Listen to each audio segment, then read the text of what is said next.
ಹಿಂದಿನ ಮಾತು. ಭಾರತದ ಉತ್ತರ ಭಾಗದಲ್ಲಿ ಕಪಿಲವಸ್ತು ಎಂಬ ನಗರವಿತ್ತು. ಆ ಶಾಕ್ಯರೆಂಬ ಅರಸು ಮನೆತನದವರು ಆಳುತ್ತಿದ್ದರು. ಶಾಕ್ಯರೆಂಬ ಅರಸು ಶುದ್ಧೋಧನನಿಗೆ ಸಿದ್ಧಾರ್ಥನೆಂಬ ಮಗ ಹುಟ್ಟಿದನು. ಆತ ಬೆಳೆದ ಮೇಲೆ ಸನ್ಯಾಸಿ ಸ್ವೀಕರಿಸಿ ಭಗವಾನ್ ಬುದ್ಧನಾದನು. ಈಗ ನೇಪಾಳ ದೇಶದಲ್ಲಿ ಸೇರಿ ಹೋಗಿರುವ ಕಪಿಲವಸ್ತು ಎಂಬ ನಗರದಲ್ಲಿ ಹೇಮಕೂಟ ಪರ್ವತ ಇದೆ.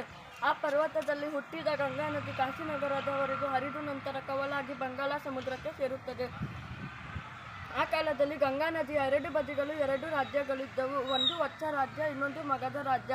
ಈ ನದಿಯಿಂದ ಎರಡು ರಾಜ್ಯದವರು ಉಪಯೋಗ ಪಡೆದು ಸುಭಿಕ್ಷವಾಗಿದ್ದವು.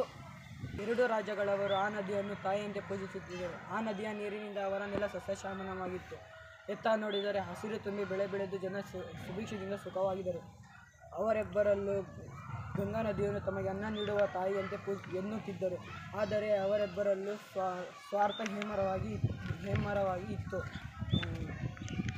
ದಿನ ಕಳೆದಂತೆ ಈ ಸ್ವಾರ್ಥ ಹೆಮ್ಮರವಾಗಿ ಬೆಳೆದು ಎರಡೂ ರಾಜ್ಯಗಳ ಜನರು ಯುದ್ಧಕ್ಕೆ ಸಿದ್ಧರಾದರು. ಅಲ್ಲಿಗೆ ಭಗವಾನ್ ಬುದ್ಧ ಬಂದನು.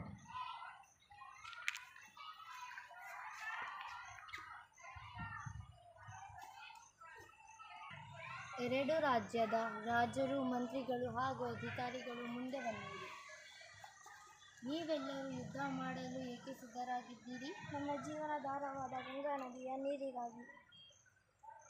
ನದಿಯ ನೀರು, ಮಾನವ ರಕ್ತ ಇವೆರಡರಲ್ಲಿ ಯಾವುದು ಹೆಚ್ಚು ಬೆಲೆಯುಳ್ಳದ್ದು? ನೀರಿಗಿಂತ ಮನುಷ್ಯನ ರಕ್ತ ಹೆಚ್ಚು ಬೆಲೆಯುಳ್ಳದ್ದು.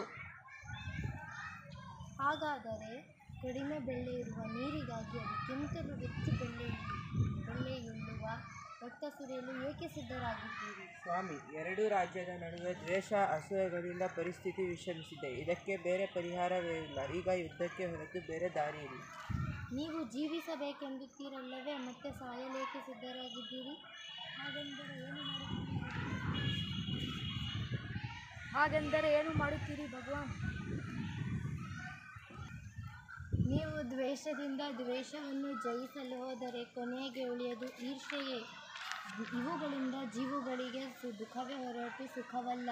ಈಗ ಸುಖವಾಗಿರುವ ನೀವು ದುಃಖ ತಂದುಕೊಳ್ಳ ಮಾರ್ಗವಿದು. ಮನುಷ್ಯ ಸುಖವಾಗಿ ಜೀವಿಸಲು ನೀರು, ಗಾಳಿ, ಆಹಾರ ಎಷ್ಟೋ ಮುಖ್ಯ. ಶಾಂತಿ ಅಷ್ಟೇ ಮುಖ್ಯ. ಇವುಗಳಿಂದ ಶಾಂತಿ ನಾಶವಾಗುತ್ತದೆ. ಪ್ರಕೃತಿ ನಮಗೆ ವರವೇ ಹೊರತು ಶಾಪವಲ್ಲ. ಆ ವರವನ್ನು ಸರ್ವಮಾನವರು ಸಮಾನದಿಂದ ಹಂಚಿಕೊಂಡಾಗ ಎಲ್ಲರೂ ಸುಖ ಶಾಂತಿವಾಗಿರುತ್ತೇವೆ. ಆ ಎರಡೂ ಕಡೆಯ ರಾಜ್ಯರು ಬುದ್ಧನಿಗೆ ನಮಸ್ಕರಿಸಿ ಅವರೆಲ್ಲರ ರಾಜ್ಯರಿಗೆ ಹೊರಟರು. ಆ ದಿನದಿಂದ ಅವರೆಲ್ಲರೂ ಸುಖ ಶಾಂತಿಯಿಂದ ಇದ್ದರು.